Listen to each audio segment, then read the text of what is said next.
this evening. This is Barbara Ladinsky. I'm one of the co-presidents of the Chelmsford Art Society, and I would like to welcome you to our April 12th presentation, where we have Mark Elson, who is a photographer, going to be doing our presentation for us today. Mark is a Boston-based photographer who specializes in 19th century wet process plates photography. He attended the College of Creative Studies in Detroit and the American Film Institute in Los Angeles. He has been a lifelong student of the Civil War, and his documented photo essay book, which is Battlefield of, oh, where did it go? Oh, it's right here. Oh, okay. I was looking up front and looking for it. So it's the Battlefields of the Honor, the American Civil War Reenactments, which is, we have a copy of it today, and we're going to use that particular copy of his book when we have the 4th of July show as one of our raffle items. Mark has learned the wet plate process. He has equipment built and found period lenses. He fell in love with this demanding and beautiful process, and it is with rich tones and elegant design. So we have a number of examples here in front that we'll be looking through. So Mark, do you want to start? Sure. Thank you so much, and thank you, Chelmsford Art Society, for inviting me to talk tonight. Again, my name's Mark Elson. I'm a photographer. I work in, I like to say, all 3 centuries of photography: 19th century wet plate collodion, 20th century film, and I'm very comfortable in the 21st century digital. What I'm going to talk about tonight is a book I did for Merrill Publishers called Battlefields of Honor, American Civil War Reenactors. And I'm going to run through a PowerPoint presentation with some of the images from the book, and I'll try to tell you some of my experiences doing the book. I'm also going to demonstrate some of my wet plate equipment, including the cameras, tanks, etc., and how the wet plate process is done. It's a completely done by hand process, and it was very popular during the Civil War, and it was used pretty much up until the early part of the 20th century. So, why don't we'll get started right now. So, Battlefields of Honor, American Civil War Reenactors. I worked on this book for a number of years, and I fell in with what are known as authentic campaigners, people that really live the life of a Civil War reenactor. And a good example over here on the left, this is a Matthew Brady photograph taken after the Battle of Gettysburg, in Gettysburg, and it's showing Confederate prisoners.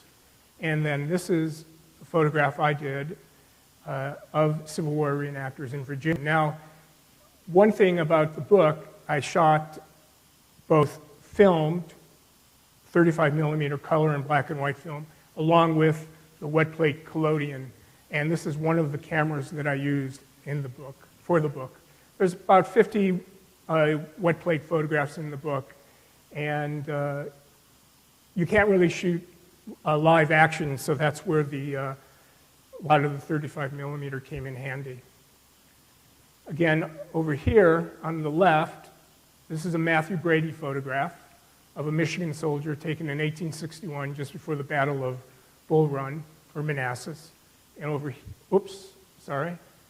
here is my photograph, a wet plate collodion photograph, just like the Matthew Brady photograph, same process, similar lenses, and this was taken in California about 10 years ago for the book.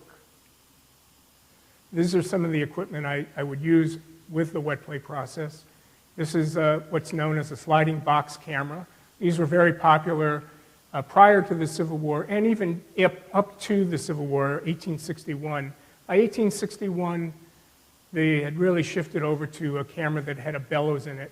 The way you would focus both of these cameras is you pull back on what's known as the rear standard, and that's how you focus it. All the lenses I use for the book and for my wet plate process are period correct lenses. They're all from the period. I find them on this really exotic store called eBay, and you'd be surprised what you can find on there. I'm surprised all the time what I can find on there. And these are also, over here on the right, are some of the other equipment that I would use. These are different plate holders where you would put the plate on into the plate that has been sensitized, you put it in, the plate in there, and then you place it on the back of the camera after you've set up your shot. This is a drying rack. They have to be processed immediately and washed immediately, so they have to take some time to dry. And this is a processing tank. This photograph is one of mine. It was taken at Gettysburg, at the Union General Meade's headquarters. And again, these are authentic reenactors where they truly live the life, and I lived it with them, including the chigger bites, waking up to snow, and the Virginia mountains waking up with snow on me, etc. I always was fascinated with the Civil War, and I've always wondered what it would have been like to live during the Civil War. Well, I visited it, and I think it's a lot more convenient to live in the 21st century. But it was fun to visit. I don't think I'd want to live there. It's a hard life. These are other reenactors. This one was taken in California. Now, Civil War reenacting is not just popular in the South or at Civil War battlefield. I photographed all the way from San Diego area all the way to the Yorkshire area in England for American Civil War reenactors. And they do it in Germany, they do it in Sweden. It's all over the world. People are fascinated with our Civil War. This is another wet plate photograph. Women do it, children do it. This was taken in Los Angeles at the one remaining Civil War site in Los Angeles. It was known as the Drum Barracks. There were 22 buildings built in 1861 to 1862 for the Union Army to secure Southern California. And one building is left standing. It's called the the Junior Officers Barracks, and it's a Civil War museum.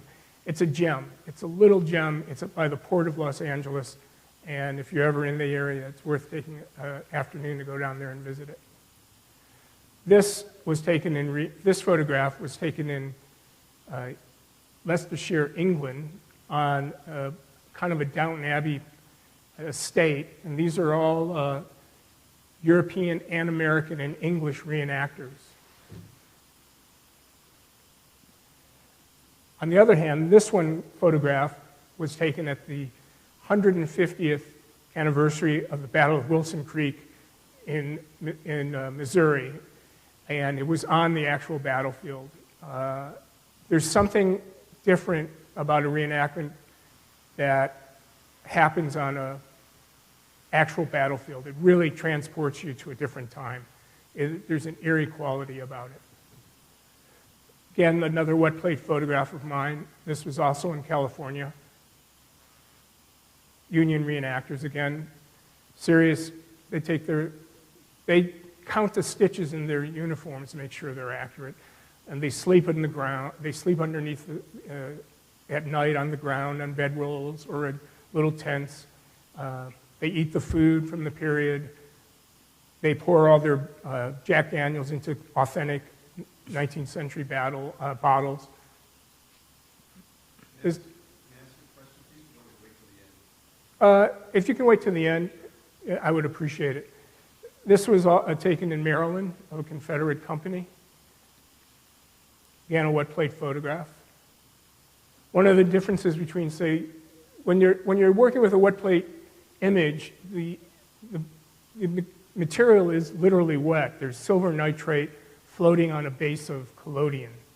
And you can get all of these sort of odd streaks and changes, a lot of it depending on the weather and how much you move the plate around while it's in the plate holder.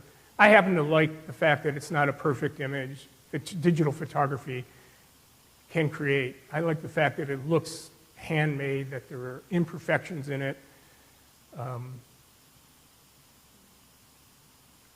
Again, as the younger people, they're still, this gentleman, these guys, both of these were teenagers. This was in Perryville, Kentucky, again on the battlefield in Perryville. This was also at the Drum Barracks Museum. This one is a film photograph, 35 millimeter negative, and this is a wet plate photograph. The reenactors, some of them take it pretty seriously, and this gentleman, he had an Irish accent, an Irish brogue the entire time. until the end of the reenactment, which he had a Jersey accent. So you'd talk to him, and he would just be complete, some guy got off the boat, gave a gun, and he's in the Union Army, and he's on a battlefield. This gentleman is a portrait of, he's portraying Robert E. Lee. The odd fact about this is he's a direct descendant of Robert E. Lee. His name is Chuck Eberrill, I think. And when you look at him, he does look a lot like Robert E. Lee. He showed me his finger, I think it was on his left hand. One of his fingers is deformed. He was born that way. Robert E. Lee had the same deformed finger. The weird thing about me, it was cool to photograph someone who was a direct descendant of Robert E. Lee, and he looks a lot like Robert E. Lee. But when I was talking to him, I realized, he kind of probably sounded this way too. He was from Virginia. He had a Virginia accent. And I just thought, this is a strong possibility this is what Robert E. Lee sounded like, not just what he looked like. Because we don't have any sound recordings from that period, of course. So it was interesting for me in that regard. Again, this is in England. It's on a Downton Abbey type estate, Union Company. This photograph is, these two twins are English. This is an American who I'd met in Ohio at a reenactment, and he was there on vacation, and he joined in on the reenactment. And then this gentleman here was Irish. Now, this was at a different reenactment in Yorkshire on another estate, and I have to say the English, they do theater really well. They have this guy named Will Shakespeare, and they put on pageantry really well. Well, on this battlefield, or this reenactment, I was dressed as a civilian. Again, I was using a 35mm camera, trying to not show it as much as possible, be as discreet as possible. But if you look right here carefully, you can see there's a guy right there behind what's sort of like a fence or a wall, mock fence or a wall. Well, he's the pyrotechnics technician for the reenactment. And that's how serious they take it in England. They would blow up bombs. I mean, they'd have them hanging from the trees, they explode. Well, during one of the, I think it was this day, or it might have been the day before, I was moving with the Union troops going through here, and one of these things went off. Now, I've never been in the military, and I have never been in combat, but I had shrapnel. Granted, it was cork, and it was dirt. And it was just falling on me, and my ears shut out my eardrums for a little while. I thought, maybe they're taking this a little too seriously. I mean, this again is in England. This gentleman is from Italy. He was a auto designer, and these two gentlemen were French, and they were history teachers. Also, again, this is in England also, but one of the things happens is one day they could be a Union soldier, the next day they could change sides and become a Confederate soldier. They belonged to units on both sides. Same here. One day he was in civilian clothes, a gentleman about town. The next day he was a Confederate private. So families come and they participate a tremendous amount. This young couple had just gotten married, so they were, I don't know if they were on their honeymoon, but they sort of did this together. And this picture was, again, at one of these estates. It was the one in Leicestershire. And I just couldn't help myself, Monet of Lily Ponds. There's a famous painting of his with them all having a picnic and so on and so forth.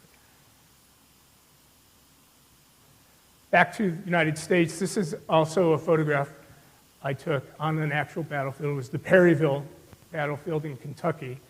And the interesting aspect of this was the woman over here on the right, who is Caucasian, was playing a slave. She was portraying a slave. And her story was that even if you had had just an ounce of African-American blood in you and they knew about it, you were considered a slave during the antebellum time. And she was a house servant to this officer and his wife. The Confederate, we had the early beginnings of the Red Cross in America. It was called the Christian Commission, and they tended to the soldiers. But the Confederates also had that, and these women are portraying that. In addition, you had this woman was portraying an actual slave who was being transported and was put in chains. Here we have, these were both taken in Virginia. This was at the 150th anniversary of the Battle of Bull Run, or Manassas. And the one on the right is in Virginia also. It's supposed to be the Spotsylvania campaign in 1864. So what's going on for me in these two photographs, first off, this gentleman right here is the same character right here. In this one, he's portraying a Mississippi soldier, and he's got the early 1860s sort of beard, 1850s. And you can see they've got smart uniforms, they've got a steel-eyed look about them. Here, this is 3 years later in the war, they're in trench warfare, they're wearing, their uniforms are pretty shoddy, and he definitely had, you know, a 1,000-mile stare going on of a combat veteran. Again, at Manassas, one of the interesting aspects during the war, especially in the early years of the war, the uniforms, militias were formed up and went into service, and they without very much training. And the uniforms in the first few battles, particularly at Bull Run, were very similar. Here's a Confederate uniform, the Mississippi troops with the red shirts. And this is, from what I recall, a Rhode Island unit that had red shirts. And at times there was confusion. There was even confusion in the reenactment. And it took place, it didn't take place on the first battle of Bull Run or Manassas. It took place on the second battle, which was about 2 miles away. Again, on the battle, in the middle of it, in the heat of it.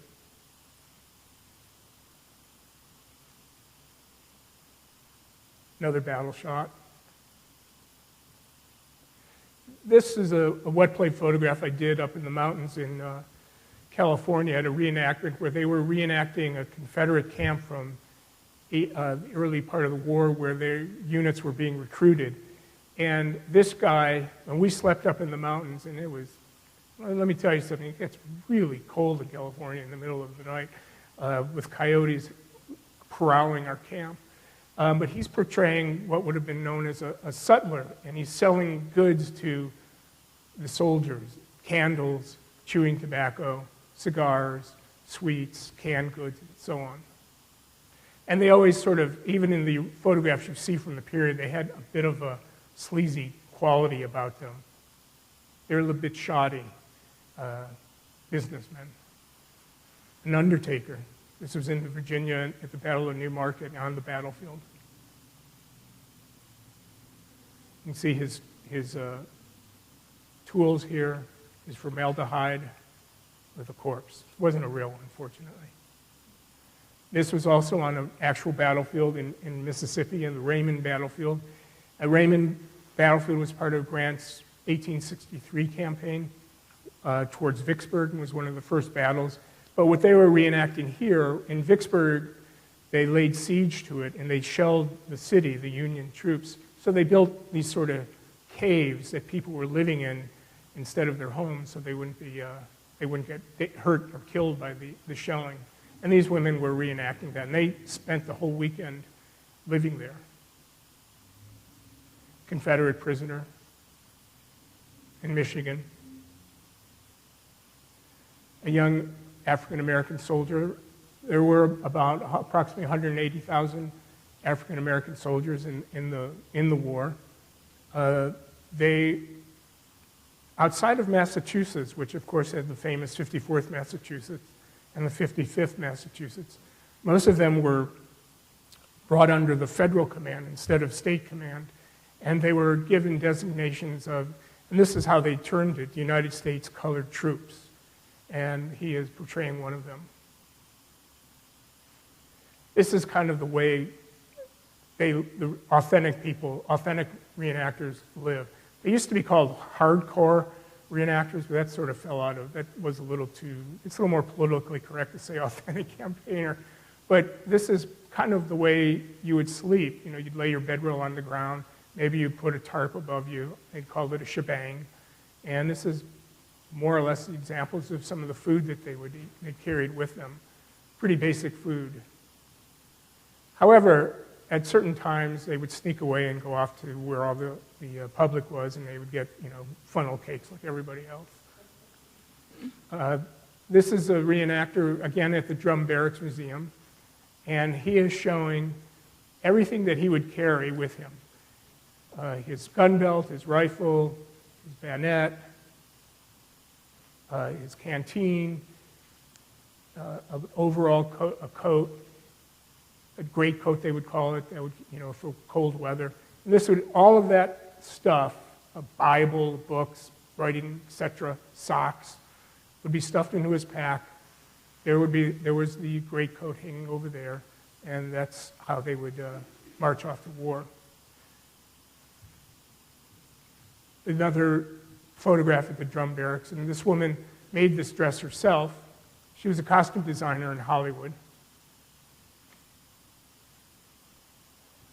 This was taken also, again, at an event. Some of the events are general public can come to them, but other events, only authentic campaigners can go to them. And they create authentic scenarios. They have sentries. You can't cross into a certain area if you don't have a pass from a particular officer and so on. And this was on the McDowell battlefield in the Shenandoah Valley, right on the battlefield. And the efforts of this group, along with other history organizations, managed to get the McDowell battlefield recognized by the National Park Service. And it's folded into that now. This is in California again. This was down, I believe, in Lancaster, which is near Santa Barbara. As the war ended, people, for about the first 20 years after the war, really nothing happened. Most of the population wanted to try to forget about the war. There was, close to 700,000 deaths. The South was devastated. The Ku Klux Klan rose during that period. Ulysses S. Grant stopped them, shut it down. But the war really didn't start to become recognized until about 20, 25 years later, and then statues started appearing, and writing began to appear. I think the last count I read about in terms of Civil War books, and this was at least 5 or 6 years ago, was something around 70,000 books had been published on the Civil War. And every time I walk into Barnes & Noble or Harvard Bookstore, there's a new book out. So the interest is still here, and in some ways, our country, in many ways, is still debating the Civil War and our politics right now. But these statues, which are all over New England, and I love them. Every time I see one, I stop and take a snapshot of it. And this is a wet plate collodion photograph. It was taken in San Gabriel, California, and right across from it is a statue of George Patton, General George Patton. He grew up in Pasadena, San Gabriel area. The war, again, after 20 years, people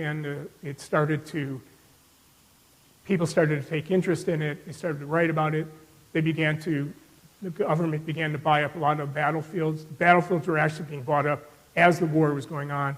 And the first battlefield to be recognized was the Battle of Bull Run in 1865. This photograph is a wet plate photograph, again, taken at Gettysburg, and it's of Meade, General Meade, the Union General's headquarters. This is the Drum Barracks that I had mentioned before. Again, it's a wet plate collodion photograph. Now, what I wanted to tie in was a lot of the Civil War photographers, which are sort of my heroes, Alexander Gardner, Timothy O'Sullivan, A.J. Russell, Andrew J. Russell, went west after the war and did a lot of work both for the National Geological Survey and the railroads. And I did too. I grew up in Detroit, but I moved out west, and I photographed a lot of my trips. And one of the things that always I felt tied us together as a nation was the railroads, which started under Abraham Lincoln, and Grant finished it. So the next few photographs are going to be of more of a fine art nature than a documentary photo essay nature. And it's a project I'm currently working on. But this is a picture of Denver. And here is another picture of Denver taken in the 1970s. And I don't know if any of you are fans of the television show Yellowstone, which the theme of that show is, sort of trying to hold on to the Old West. And in downtown Denver, I just came across this cowboy trying to cross the street, and cattle, or a river wasn't stopping him, but cars were. And I felt at that time, I think Denver today is a pretty sophisticated city. I've been there recently. I think back then it was still a pretty Wild West kind of feel to it. And this was, again, downtown near the train station. And these two gentlemen right here were about, instead of having a gunfight, they were about to have a fist fight. I took the picture and I quickly left the area and never looked back. But I love the Golden Nugget bar, which was open at the time, about 8 o'clock in the morning. And again, Los Angeles to me, when I finally eventually lived there, I moved there in the mid-1970s. It really, to me, it felt like an old cattle trained town. It was kind of a sleepy town. There still was quite a few buildings like this in the downtown area. I remember one day walking down a main street early in the morning, and for a moment I almost thought I saw a tumbleweed roll by. I mean, it's completely changed now. It's a very 21st century city. Again, this shows my view and my point of view about photographing street life and America and the West. The West, it's always been an enigma to me because part of it is extremely religious and the other part is very sinful. This is in Reno. This picture, the previous one, was in San Francisco. This was also taken in Reno, and I love photograph kind of dreamers and misfits, but this guy could have been right out of the Wild West. I mean, the hair, the mustache, the goatee, the cravat or scarf or whatever he has. I mean, he just was playing the slots. He just was having a good time. The slots are right on the street there. They were then. And Los Angeles, to me, especially back in the day, despite all the palm trees and the Hollywood glamour, there's a bit of a sadness to it. And I always felt that I responded to this lone accordion player by Venice Beach in that area, in that feel to me. Misfits, this is a young man who was playing cowboys and Indians, or the OK Corral, gunfight at the OK Corral at a rest stop in Bakersfield. This was in Oregon.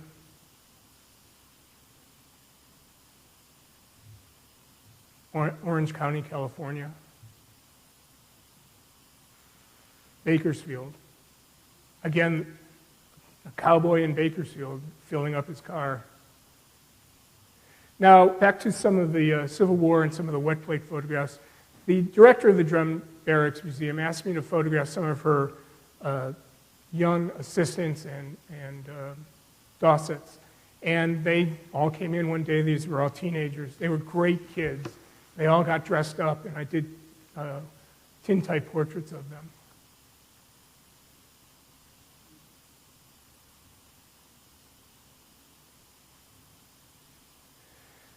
As a photographer and an artist, photographers and artists in general always seem to be drawn to trees. I mean, there's two famous photographers that are my inspiration, Gustave Le Gray, who was a French photographer, and Eugene Adjé, who was also a French photographer.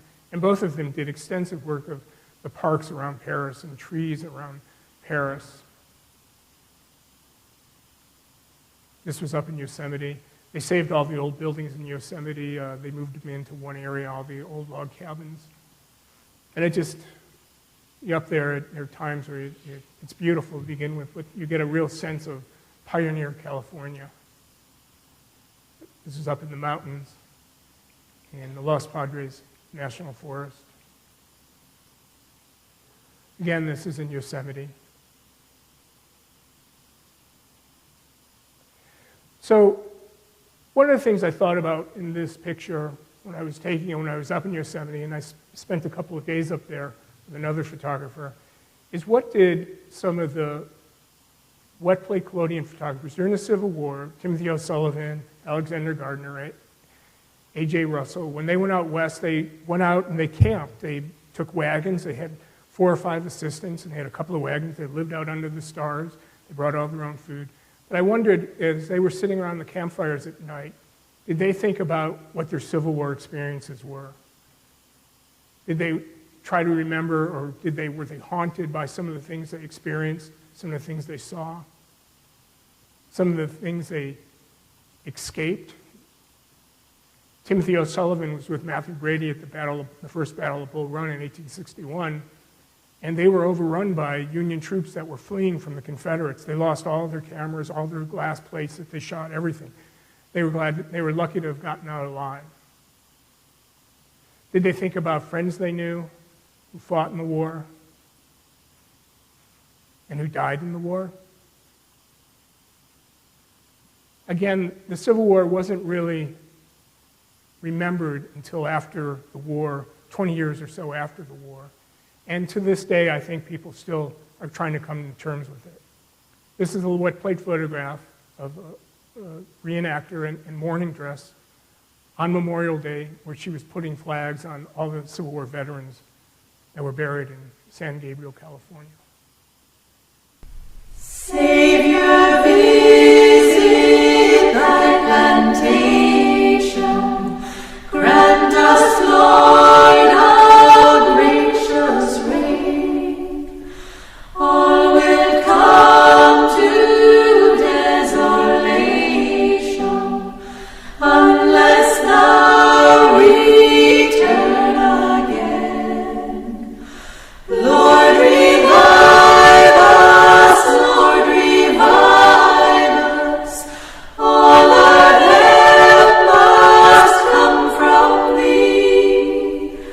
Lord, revive us, oh, revive us. All our help must come from thee.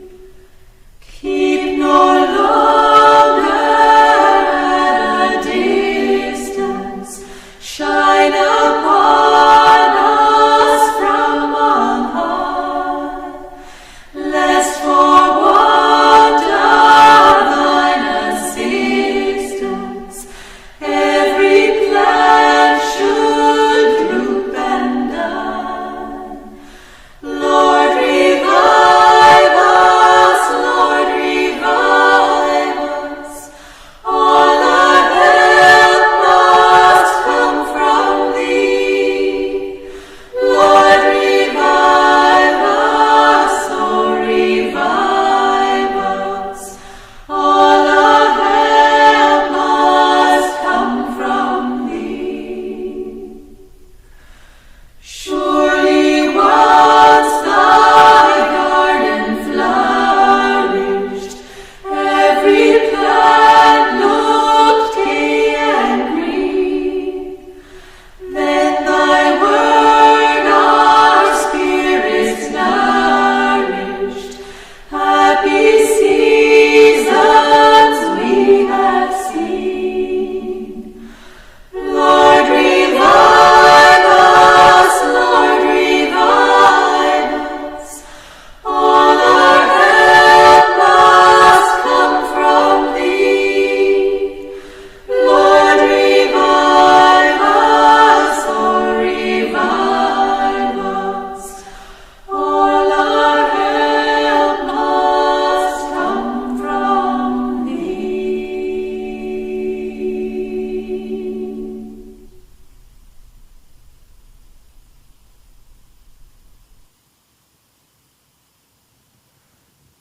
So, what I want to talk to you about now is some of the equipment that's needed to do a wet plate collodion photograph. I mean, everyone has an iPhone or a smartphone, and they can take 100 pictures in 10 seconds. And even if you're carrying digital camera equipment, you pretty much can limit it to 1 or 2 shoulder bags. This is my portable darkroom. These are the legs for it. This is the box for it. Inside this duffel bag are the tabletop, which is back here. There's a shroud. There's sticks to hold this. There's posts to hold this up. And these are, of course, the legs. That's what it looks like set up. That's what it looks like on the inside. Over here is my silver nitrate tank. There's collodion bottles and developer bottles. Excuse me. I have a safe light. I mean, right here you can see the safe light also. And this is my fixer tank. That's kind of what it looks like inside. Actually, it's brighter than what it is normally. And always I need a lot of water to wash the plates and then to dry the plates. This photograph, these two photographs were taken, one during the Civil War and one afterward. This is John Hiller. He was with the National Geological Survey, photographing the West after the Civil War, and he's out here working in the field. He's got a mule over here. I think this is a mule or it might be a pony. He's holding a glass plate negative. This is his darkroom, similar to mine. You can see right here one of his tanks. This is a collodion bottle that he was draining. These are cases that he was carrying. His camera was probably off to the side. This was Sam Cooley, who worked for the United States Army during the Civil War, photographing sites and photographing. They often photographed maps that were drawn by topographers, and then they would make prints of it that they could then distribute to other officers. But you can see here he's got 2 wagons. There's half a dozen workers with him. Here's his assistant, and that's him right there. And here's his camera right in the center there. In between, in between the two. This I found on the internet. I found it fascinating. It's a reenactment of reenactment photographs of what a wet plate photographer would have done. Judging by the picture, I think it was taken somewhere before the First World War, 1900 to 1910. But this shows what he would go out into the field with. There's his tank, his dark box set up, and all of his chemicals. The camera's right there, and here he is taking a photograph. So, I'd like to open it up for any questions, and then if you are interested, I'll go ahead and see if that closes. Yes? Anyhow, yes, go ahead. With the camera equipment, how do you get it to California and Europe on the airplanes without them completely destroying it? Well, in Europe, I didn't take any wet plate photographs. I used Nikons. I just took my film cameras. This was around 2010 era, somewhere in there. So there was security and there were problems. I'm trying to remember if one time in England, I think I had it developed, some of my material developed there because I was a little concerned about the X-ray. But I didn't have any problems with it. In England, they wouldn't hand check my film. I think that's why I had it developed. In America, at that time, they would hand check it. They would smear it and see if there's any, gunpowder or anything like that on it. In terms of when I did shoot in America. Living in California, I went to Virginia and Maryland and Pennsylvania. Yes, you can. And the camera I was able to fit on a suitcase. And the chemistry I ordered through my supplier, and I had it shipped to my sister's house. And I told her, don't touch it. Just put it in the refrigerator. Don't worry about it. So. How did the enactors get these rifles on the plane? Well, the Americans did not, and they just brought their clothes, their reenacting clothes. And in England has strict gun laws. But black powder guns, which is what the Civil War reenactors would use, and their reproductions. No one uses any real guns, not that I knew of. And they can fire live ammunition. They're using blanks, obviously. But they borrowed weapons from friends there. And the same thing, the couple I met, the way I got into the English reenactors there, I met a couple in California that were on vacation and showed up at a reenactment in California that I happened to be at, and I became friends with them, and they invited me to it. So, and the same thing for them. They didn't actually even bring any clothes. They just met some reenactors, and they were Union reenactors in England, but they became Confederates in California, because that's the clothes that they had available from the people they had met. So do you have a lot of people who go from one reenactment to another all over the place? Yeah, COVID sort of, two things have affected the reenacting community. And I think it's picking up again from what I can tell on the Facebook pages and Instagram and so on. First off was the Black Lives movement, Black Lives Matter movement. That had a impact on it. The Confederate flag.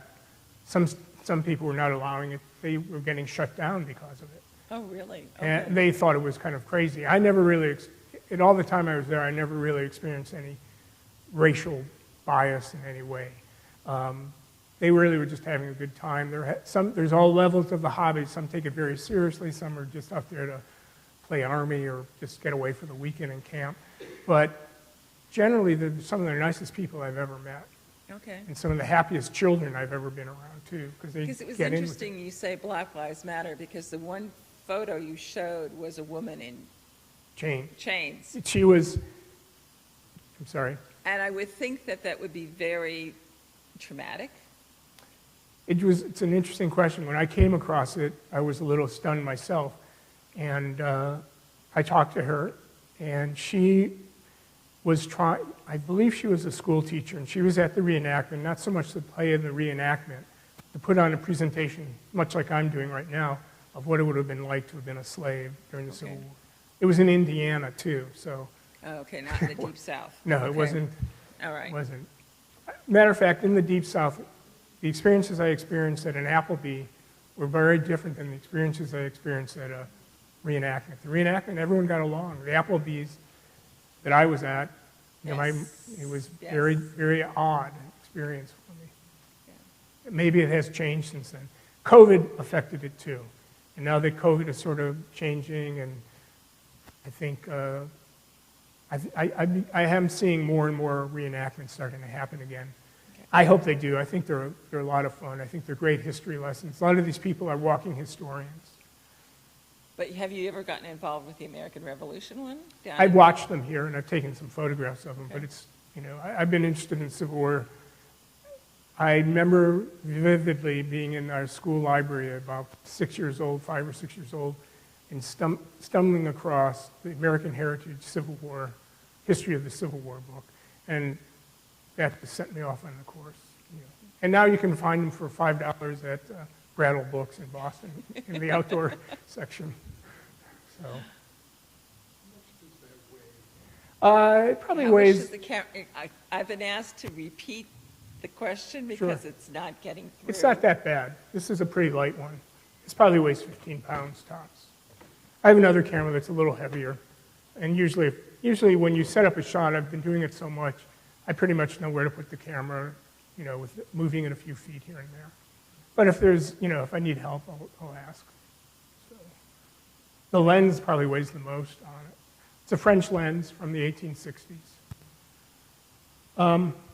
Real quickly, I'd want to try to show you how to make a wet plate, do at least a dry demonstration of it. So let me grab one of these plates.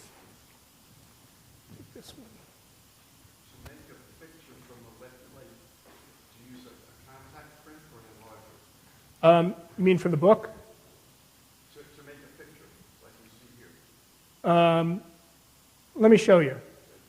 So, in this case, I'm making a tintype, which is a wet plate collodion photograph on a piece of metal. And what you do, you use collodion, and you add certain types of salts to it, which, once they're put into a bath of silver nitrate, interact. And you take the collodion, you can do this under daylight, and you sort of pour it on here. It's kind of the consistency of maple syrup.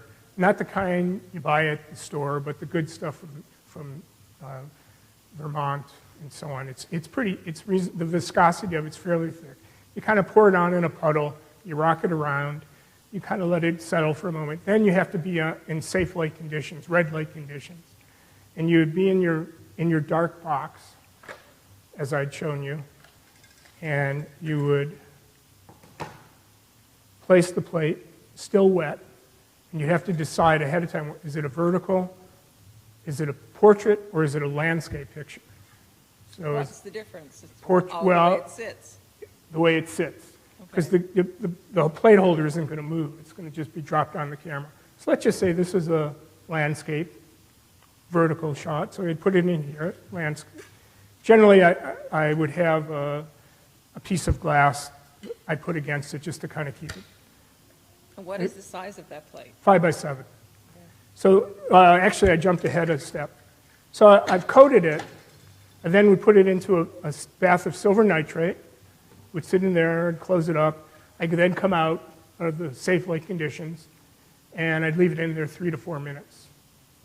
Go back in, pull it out, it's wet, kind of drain it off, you kind of damp it down a little bit on a towel. As I mentioned earlier, you put it into your plate holder. This is all under red light conditions. You've already framed your shot, so to speak. You'd come around to the camera, and you'd make your final adjustments. You then remove the focusing glass. Let me try to show you.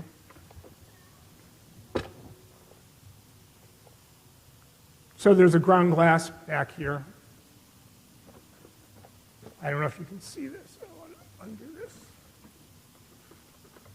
It's a beautiful tripod. This one's from around 1890.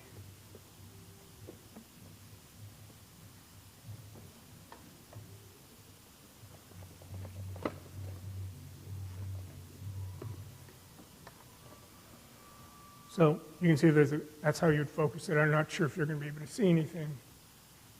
Take it from there. But anyhow,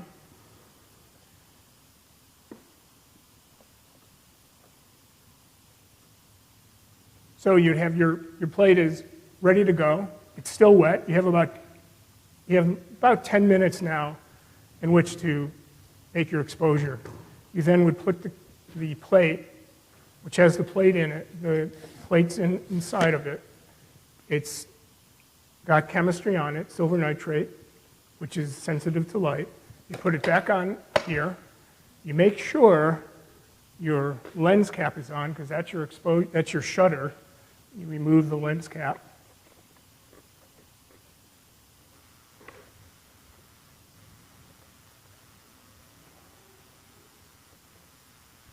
So once you're sure of that, you're happy with the way the subject looks, you pull out the dark slide, and if you listen carefully, you'll hear like a click. There's a safe spot. There's a little door that is on a spring that prevents any light leaks. You then would take off your lens cap. You'd say, hold still. If it's outdoors on a sunny day, sometimes up in California in the mountains, in Yosemite, is as fast as I could take it off and put it back on. Indoors at my studio in Lowell, at Western Avenue Studios, generally my exposures are anywhere from 5 to 20 seconds. Oh, wow, that's short. I'm sorry? It's short. Yeah, it's not as bad as everyone thinks. Yeah. So once you've done that, you can put that on. You can tell your subject they can relax. Usually there's a big sigh of relief. You then go back.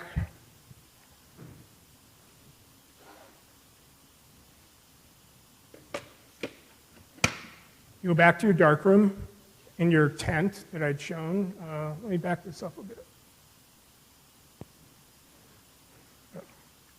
Should turn it on first. So here, this is where you're working. These are your tanks, which are on the table right there. And you go back in, you pull it out, you take your developer, which is essentially ferrous sulfite, which is essentially iron. Iron interacts with silver. Mm-hmm. You kind of pour it on. It takes about 15 seconds. You can sort of see it come up. As soon as you're satisfied, if you start to go beyond 15, 20 seconds, you can start to fog over the image. It'll start to get a gray mist pallor to it. As soon as you're happy with that, you put it in a tray of water. For about 15 seconds, you change the water another 15 seconds, so on and so forth. And then you put it into a fixer bath, very strong salt. And what type of salt? I'd rather not say. Well, you can use sodium thiosulfate. You can use standard fixer. And you can literally, when you put it into the bath, into the fixer bath, it has kind of a Prussian blue quality to it, and it's a negative image. And you can literally watch it clear and become a positive image. Oh, wow. Okay. And once you do that, you then wash it in a tray and you let it dry. Then your last step, usually the next day, is you would take a varnish, which is made, all my formulas are historically correct. You would take a varnish which has sort of lavender oil in it. It smells wonderful. It has kind of an amber quality. And you kind of rock it onto it. You warm it up a little bit. You can see it dry, and it becomes this very shiny gloss to it. And then you let it sit for about 24 hours, or 24 to 36 hours. And that's essentially it, and how you would make a wet plate. Okay. Other questions? Yes. This camera is a reproduction. It was built by someone in Oregon, Clovis Davis, and it's pretty darn close to what the cameras were. What type of wood is it? In this case, it's mahogany. Mahogany. You really need hardwoods, mahogany, cherry, walnut. It has to stand up both to the rigors of being in the field and the chemistry. Okay. Well, thank you. Yes?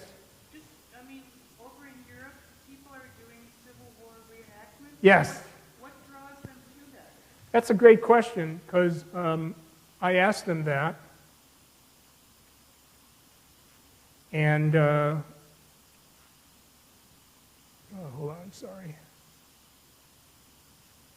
I asked them that question, because I met people from all over Europe and England and Scottish, Welsh, and invariably, and I remember my first morning there camping out, I woke up early in the morning and I could hear these drill sergeants drilling in all kinds of accents, Irish, French, so on, and I thought, oh, that's really weird, but then so I thought, okay, why are they doing this here? I thought, and I started to ask some of them, and they said the biggest answer I got was, I had a relative who fought in the Civil War. Oh, really? Yeah. Or I had one guy who was from Liverpool, he said, I've visited graves of Confederate sailors that died in England when their ship was in port. The blockade, a lot of the blockade runners. The who's Clark Gable in Gone with the Wind? Rhett Butler. Rhett Butler. He was a raider. He was out there trying to make a buck and bring in supplies, till the very end when he decided to join the troops. Yeah.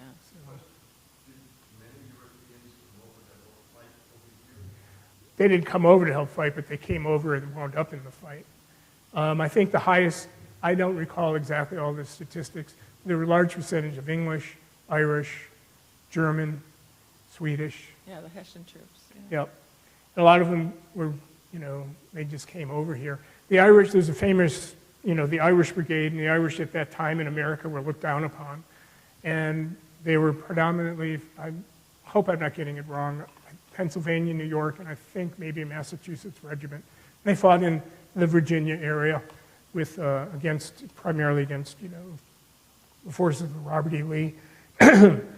And there was a big push in their community that this would prove to Americans that they were worthy of being Americans. And they fought like devils, at least for the first couple of years of the war, and took horrendous casualties.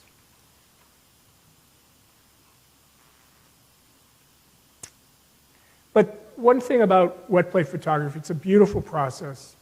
Initially, I thought I would learn I was working on the book and I would learn how to do it. And then I would probably sell everything. But I really fell in love with the process. And you can see some of the examples, which aren't Civil War photographs on the table here, that it's just a fantastic process to work with. It's exciting. to make a plate. I get chills when I put a plate in and it's in the camera and I think about the chemical reaction going on. You know, it's not like an instantaneous digital shot where it's over, you know, boom. You know, and I know how to operate digital cameras, but it's just something about it. There's a three-dimensional quality about it because you've got the different layers of, you know, the silver is building up on it. For the dark areas and the white areas, the silver is being washed away. You can also make glass plate negatives and make prints, contact prints from that. So in terms of your question earlier, you can make prints with wet plate collodion. It's just you have to make a glass plate negative, and you would put it into a printing frame that's been sensitized with a silver nitrate. It can be albumin, or it can be albumin, which is an egg substance that kind of works as a substrate, or it can be a silver salt, which is the paper is just soaked in the silver solution, and you get an image from it. One thing about the tintypes is they're all reversed. It's a mirror image. Now, when I worked on it for the book, you know, we did high-resolution scans. Photo Impact in Los Angeles did them, and we obviously flopped them back because I wanted the book to be. The book wasn't going to be about tintypes. It was going to be about the Civil War reenactors. Okay. They just have a moodiness, an atmosphere to them that's interesting. It's even, you know, the modern day, the wedding couple, you know, they called me up from Texas. They were coming in to get married, or was it Florida? I can't recall. But she grew up here and wanted to get a tintype done. And Oh, wow. they came into the studio. The dress was stunning. You know, my wife knows a great deal about fashion. Whenever we watch Say Yes to the Dress, I go, oh, okay, I'll go read up. But this dress knocked me out, next, of course, to my wife's wedding dress. But it was really beautiful. And they were really fun to work with. When people come into the studio to get a modern-day portrait, you know, it doesn't look, they look like they're from a different era. And that's another thing that excites me. You can work with artificial lighting with wet plate. It doesn't have the same quality for me. For me, you have to work with what they did back in the day, which is sunlight, Okay. and a lot of it. I noticed in your reenactment, there was a white glow around. Yeah. I didn't see that in actual. Well, I'd be giving away some trade secrets, but I worked hard at getting that. I usually like to shoot. The best way to shoot a wet plate photograph is with the camera pointing in a southeasterly direction. So you have northwest light falling on your subject.